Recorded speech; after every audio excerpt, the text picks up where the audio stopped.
Hello, people. Welcome back to Sincerely Yours, Belisa. And today, we're going to do something a little bit different. We're going to do a segment called I Got a Story to Tell. And in these segments, I would depict some things or that I've gone through in my life, some life lessons and so forth,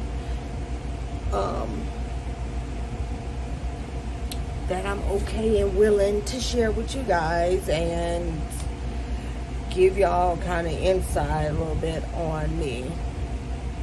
So of course I'm in bed and I wanted to set the scene, but I think that would be too much. So we're gonna turn we're gonna keep the light on. So let's see. Let's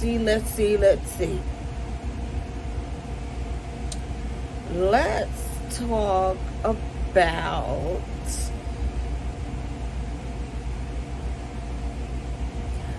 my grandma telling me to watch who I have babies by. But she told me after the fact when I already had my child.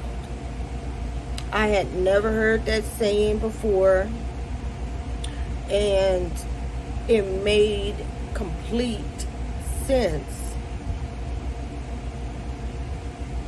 once after I had my child. So I have two children, two grown grown boys. They are 32 and one would be 32 in November. The other one just turned 27. And let me tell you, being a single mother and raising two children, two boys, putting myself through school to make a better life for them it was hard. But I knew there was a rainbow at the end of my journey, so I pushed through, and with the help also of one of my best friends who she was a nurse before I became a nurse, because honestly I just would have probably stayed at the LVN realm. But I'm getting off topic. So my youngest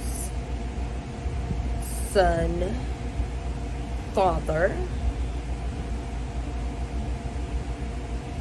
and I'm going to say his name, and I know some people, whatever, shout against that, but I'm going to say his name because ain't nothing like a nigga who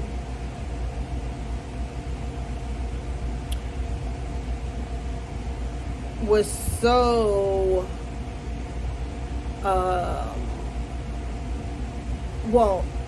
hold on, let me just back up. So let me just tell you how we met. I'm just gonna give you a quick little story time on how we met. So I'm from Corpus Christi, Texas. It's way down south.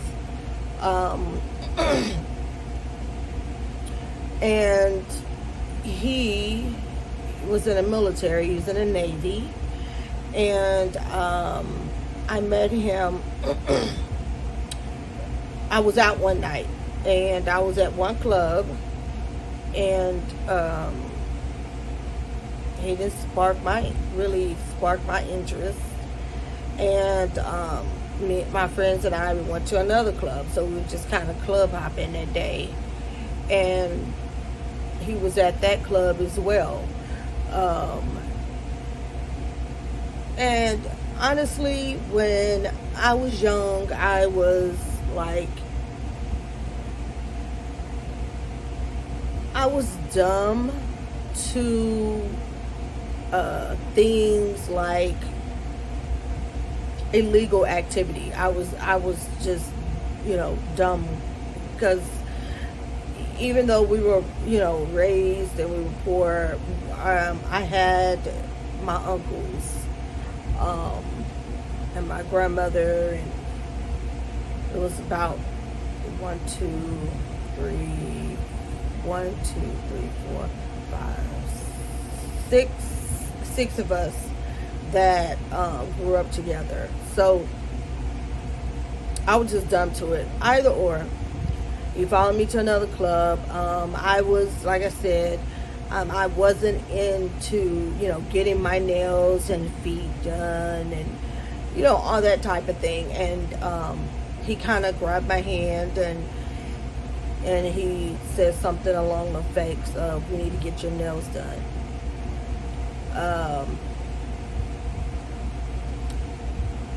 And fast forward like a few years, maybe 2 or 3 years, I had my second child. Now, when I met this person, he was so anti-black, fight the power, so against, you know, white people. And if you are Caucasian or white and you're listening to this is my story. This is my story. I'm talking about the attributes of what someone portrayed to me, and it makes sense. It'll make sense later on in the story. Either way, he was so anti-black, and what made me like him, I can't say I grew to love him, but not in love with him. What made me like him is that he, to me, because I'm from Corpus Christi and he claimed Chicago, but the nigga was from Mount Vernon, Illinois. That's like an hour or so from St. Louis. You're a couple of hours away from Chicago. But either or, he wanted to claim Chicago. But he was from Mount Vernon, Illinois. But I was just smitten because I felt like he was full of this knowledge and this wealth of black history that I didn't know anything about, right? So, to me, this is so weird. I guess because I mean, it did different lighting, just do different things to my skin. And trust me, I don't have a filter on because I don't believe in that. What you see is what you get. But again, I digress. I'm sorry. Anyway, so, he was just full of all this, like, knowledge, and, that drew me to him.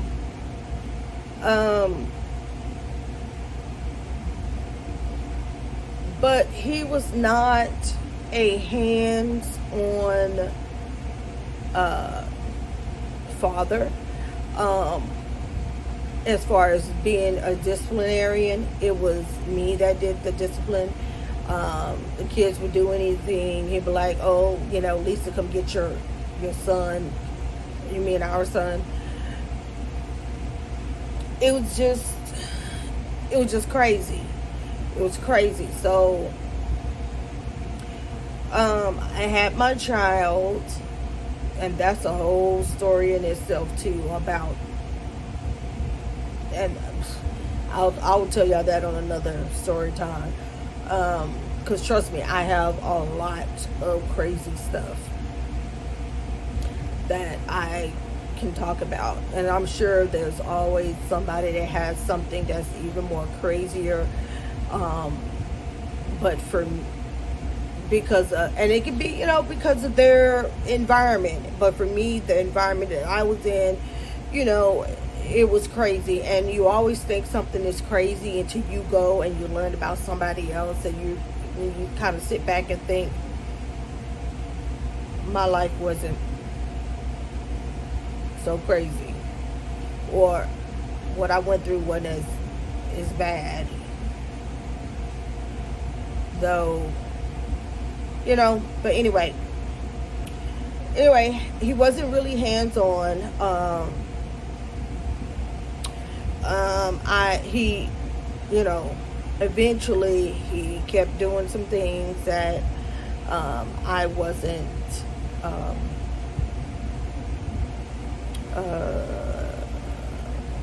in agreement with, or actually didn't know. Found out things like later. And so then he went to jail. Now, anybody that knows me, I'm not that female. I'm not that female that is going to put money on your books. I'm not that female that's going to be that chick that's waiting around for you to get out of prison. I'm not that female. Like, no, I got kids to raise, and that's my focus. You make the choices you decided to make, and you had to suffer the consequences. So his consequences was he had to go and sit his ass down in prison, in the federal prison. My thing is, if you know, date people while they're in prison, or before they went to prison, or, you know, I don't know, whatever it is that you like to do, that's fine. I'm not against it. It's just not for me. And this is my thought process, feel that there's no way, and it may be like a very, very, very small percentage, maybe a 0.5%, maybe 1%, and I may be giving it too much, that you can do. I think he did, let's see, 15 or 17 years.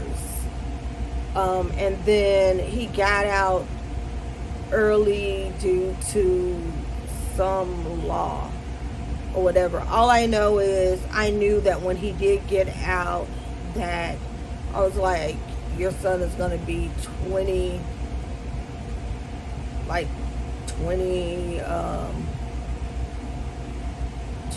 or 23, somewhere around there. He was going to be, you know, past, you know, being in high school. Okay, so he goes, you know, he has his time, and in his mind, he really thought that I was that chick. I believe I took the kids and I didn't pay for it, because me personally, and it's just me, what works for you is what works for you. It just was not my forte. Okay, so I'm not downing anybody else about what they choose in life. It just was not for me. Okay, so in his mind, he really thought that I was going to be with him. I took the kids to see him one time. Me personally, going through everything just to get into prison, and then I've always had a shape, had to possibly, you know, go back out to the car or go back to the room and change, because it was too form-fitting or not loose enough or whatever the case may be. It was just a lot to me, and me personally, I didn't feel like that is something that I wanted to instill in my kids. I didn't want them to feel like if you go to prison, then you still would get the rewards of, your wife or like the outside life coming to you in prison. Now, don't get me wrong, I've had a son that did some time and I'm his mother. So, and that's a whole nother story. I'll tell you about that too. But, it's only so much I'm going, to do. Because I feel like when you go to prison and it's for things that you have done, it is for you to sit down, reevaluate your life, and then when you get that second chance, how are you going to come out and be a productive person in this world and not a menace? So I took my kids once. His mom had paid for it, for the whole trip. I didn't pay for anything. And so then, he got out. When he got out, he, like I said, really thought that I was going to be with him. And let me back up. Sorry, this is the mind of a person that has ADD and ADHD. My mind is going 100 miles an hour. I have a whole lot of things going in my brain, and sometimes I don't know how to turn it off. But I do know how to go back to something I didn't complete. So I'm going to need y'all to forgive me for that. Either or.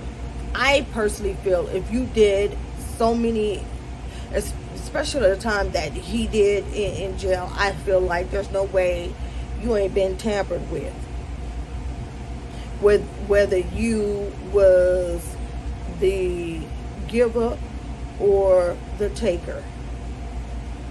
Either or, I'm not fooling with it.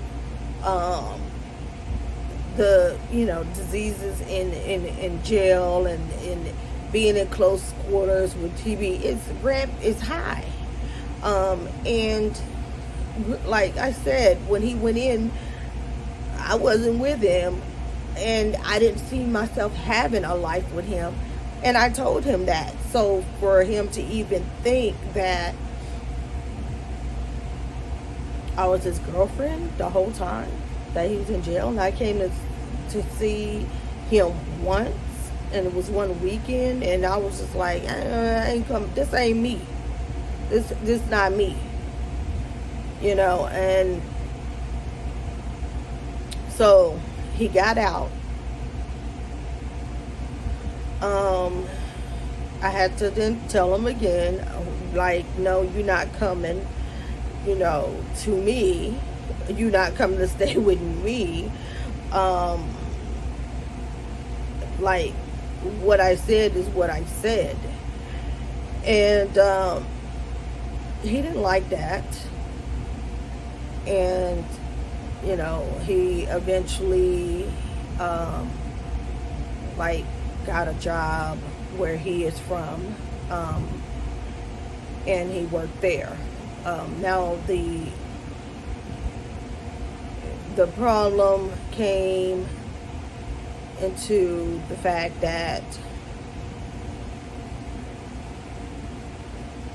women, as if you're a mother and you've carried your kids to term, you can never say what you will not deal with or what you would turn your back on when it comes to your kids unless you're in that situation, right? So my youngest one, he shared with me that he was gay. He actually told me when he was like in preschool or right, or kindergarten. It was very, very, very young in age.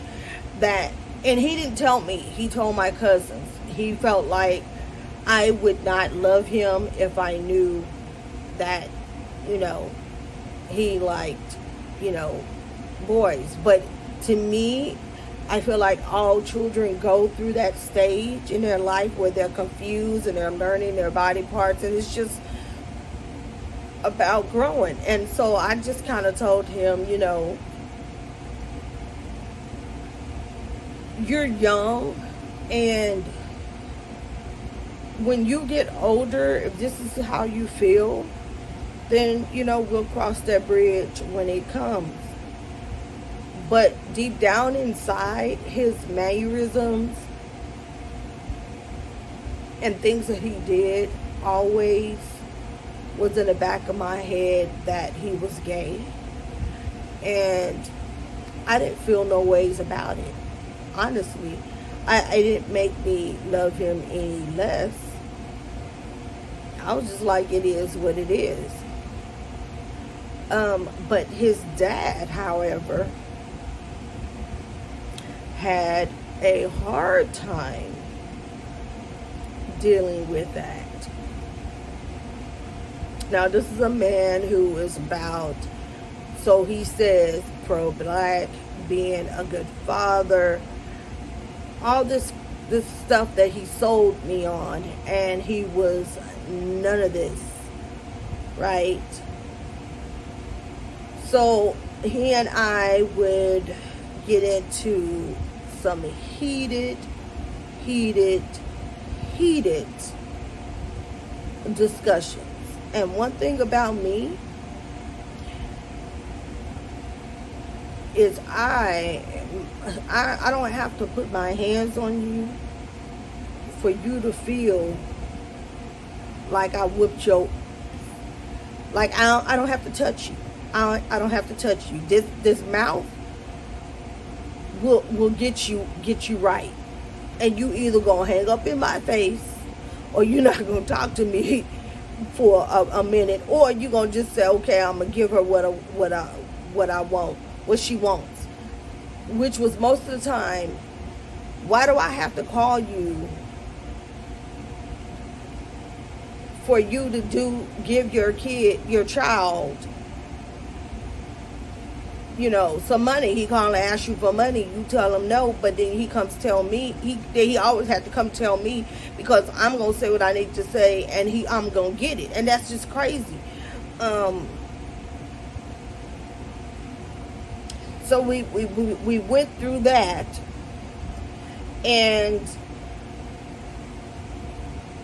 you know, I just was like, I just don't understand how men can turn their back on children when they are not what they expect them to be. It doesn't matter if it's their, you know, sexuality, their career path, maybe non-career path, always in trouble.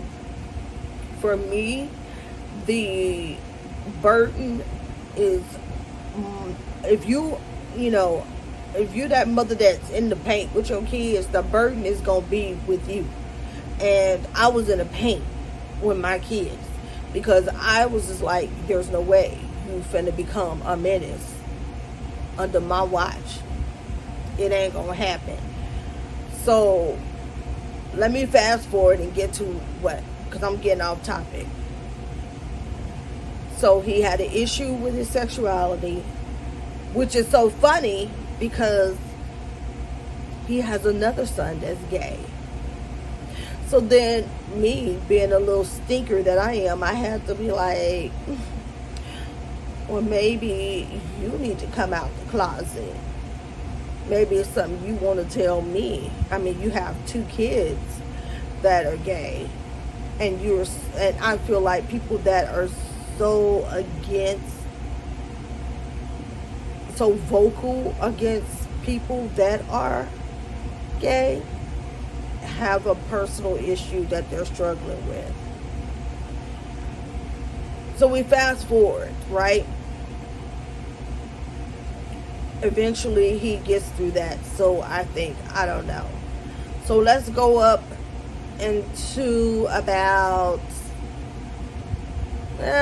maybe a year ago, probably a little more than that. I don't care, what he does. I have no feelings, no connection, no nothing. I don't know if he kept things away from me because it went against what he said he was about. But at this point, I don't really give two rats and about what you, about your so-called morals or your values. I don't really care.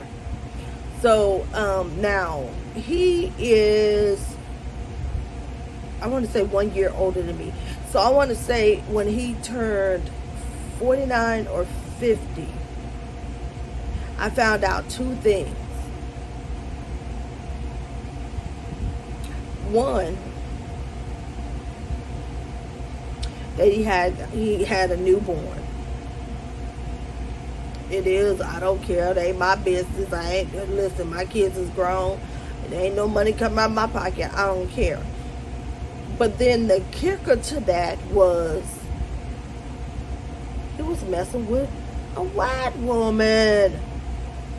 The very type of person, anti-black, that he was so against. The speeches and the that I had sat through, and I was just like, oh, okay, but for me, you date who you want to date, you know what I'm saying? But he was like so against it. So then in his big age of 49, 50, he has a baby, and he has a baby with a woman that he's actually living with. I don't really care, honestly. The issue comes into play that I don't know what happened.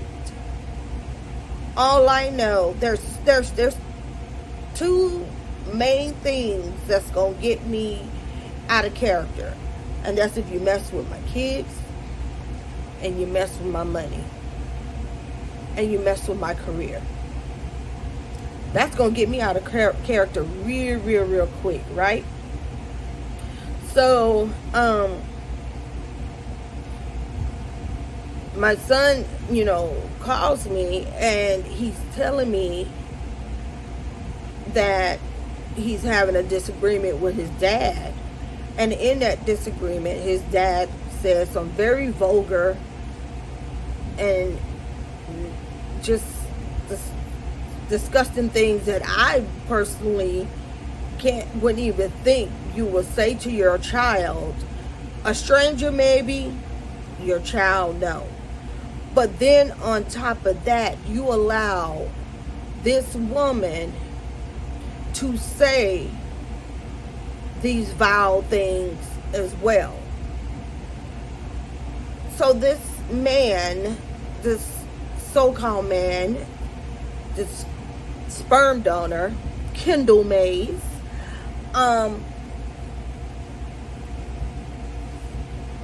is calling my son the F word, telling him he's going to hell because of his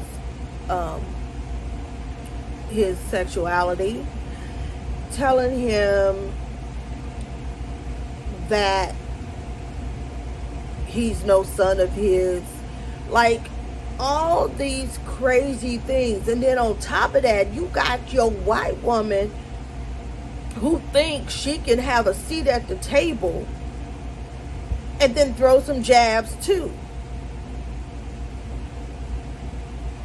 And I'm just like what the heck? So me and her are going at it.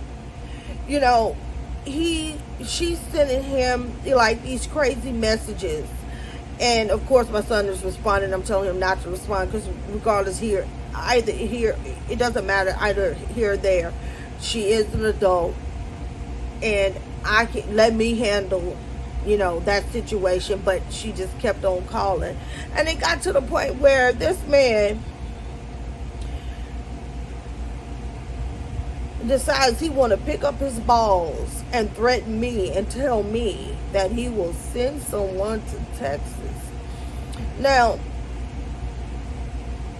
in my recollection of us being together, nigga, you ain't never been the froggy to jump for nothing. You talk a big game. You flaunt some stuff, but when it comes to getting down and putting them fists up, you ain't doing nothing. I'ma jump quicker than you gonna jump. So for you to sit up here and threaten me and say you're going to send someone to Texas, and I'm thinking you don't even have the reach. You don't even got it like that. But since you want to feel like you can do that, well, come on. Because see, the one thing about me is a man can never say that he knows 100% about me. I always keep a little back just in case something needs to happen.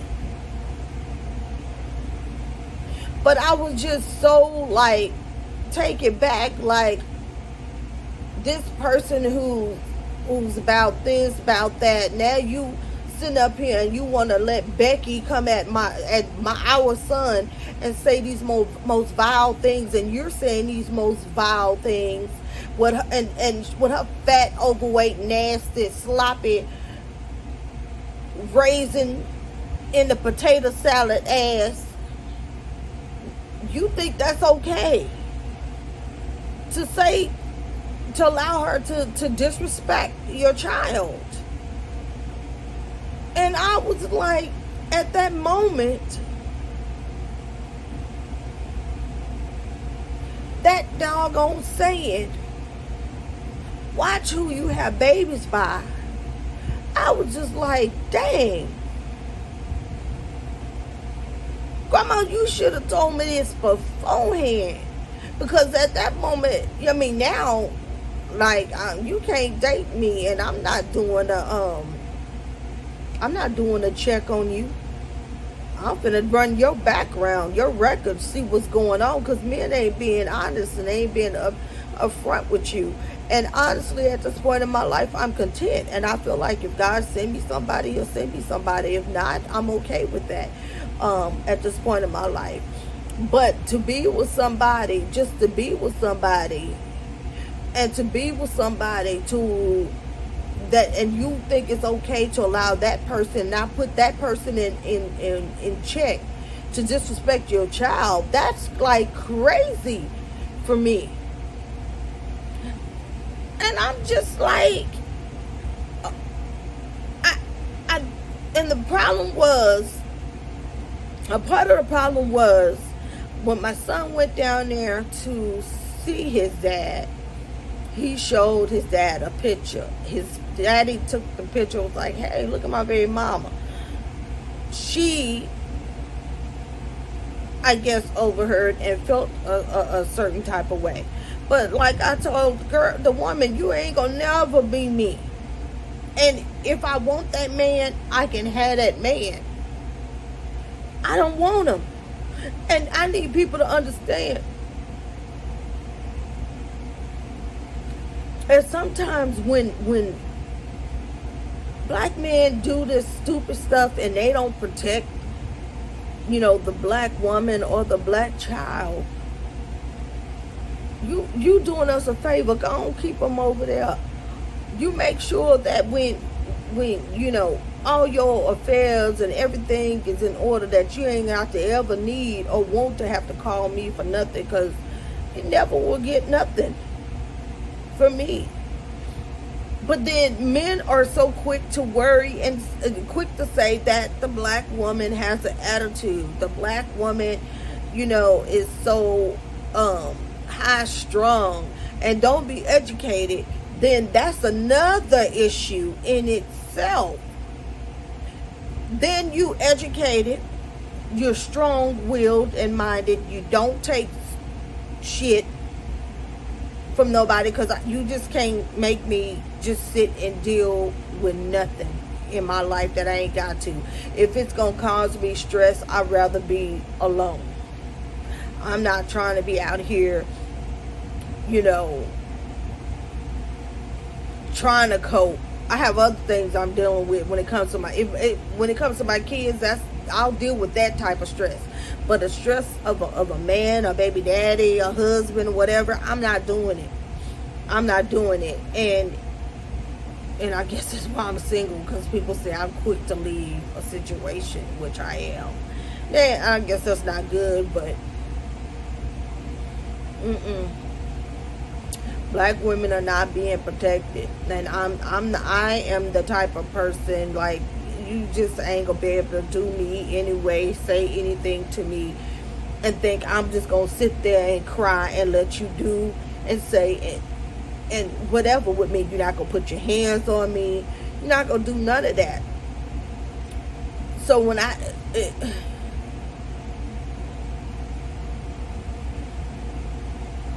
just wished that my grandma, God rest her soul, Miss Lala V. Matthews Carter, she would have told me beforehand. But it's okay, everything happens for a reason, and it was just in my cards for things to happen the way they happen, and like I said, I'm okay with that. But that saying, watch who you have kids by, that's for real women.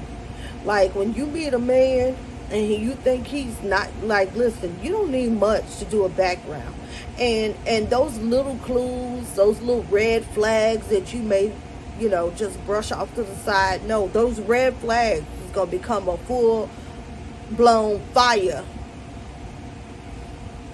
if you don't listen to them. You know what I'm saying? Ain't nothing in this world worth your peace, your sanity, your life. Ain't nothing worth your life. You know what I'm saying?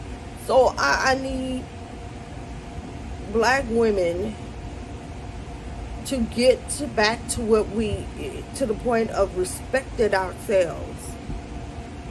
You know what I'm saying? Respecting ourselves. And that means you ain't got to out here shaking. You youngsters. You ain't got to be doing all of that. You out here trying to normalize being a whore. No. My grandkids will never. If they parents, my son don't get it, or their mama don't get it, I'm gonna catch it. My grandkids would never. Like, no, it's not okay for you to be up. Like, now.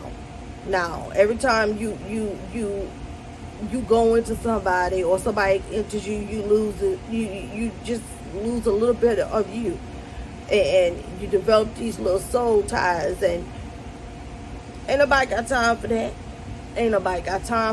Don't give away your power, because women, we have the power. But if you out here trying to put a number to your box, then you really ain't got no power. You just a paid prostitute in my eyes. And I really, really, really, really wish that we will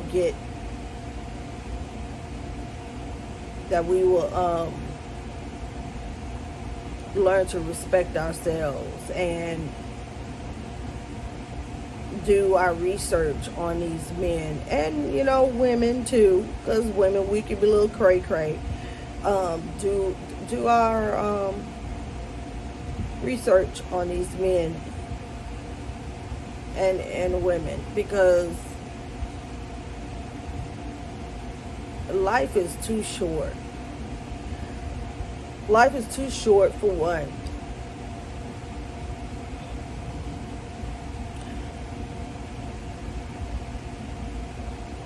It's easy to have a baby. It's hard for that person after the baby is here, whether it's the man or the female. But for the most part, the burden is going to fall on a woman to stick around and raise that child like they should. Now, they say it takes a village, but sometimes everybody don't have villages, and we have to do the best that we can with the cards that we dealt. But if we just can keep in the forefront when we dating these men,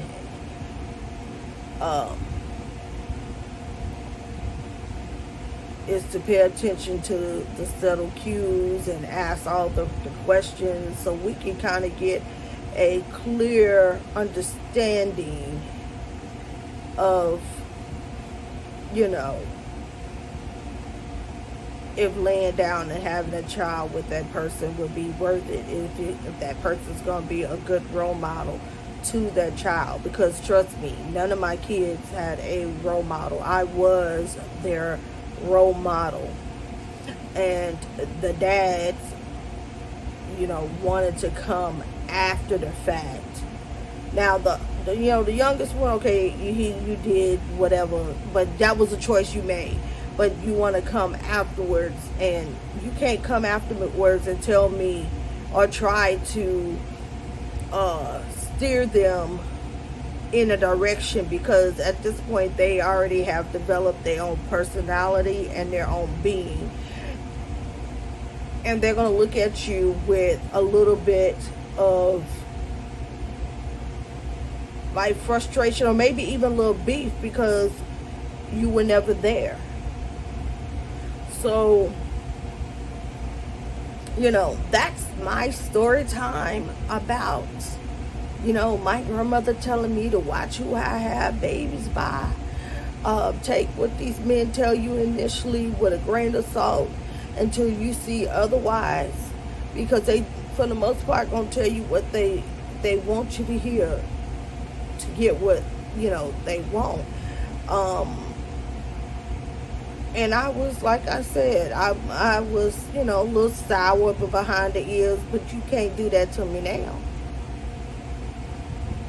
You can't do that to me now. I learned how to flip the script, and at this point, it's just not worth it.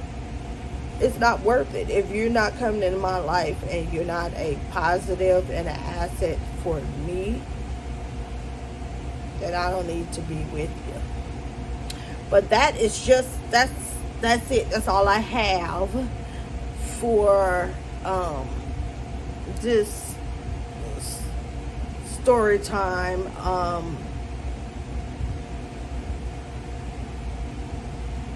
And if you like what you see, please like, click, share, leave a comment.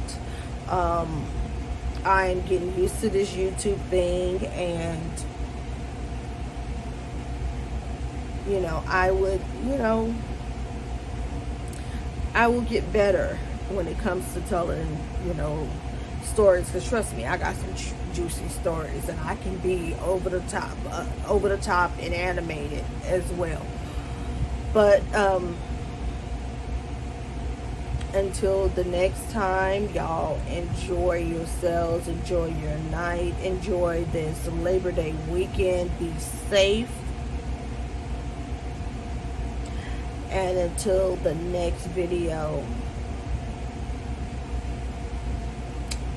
wish love, peace, and happiness. Bye.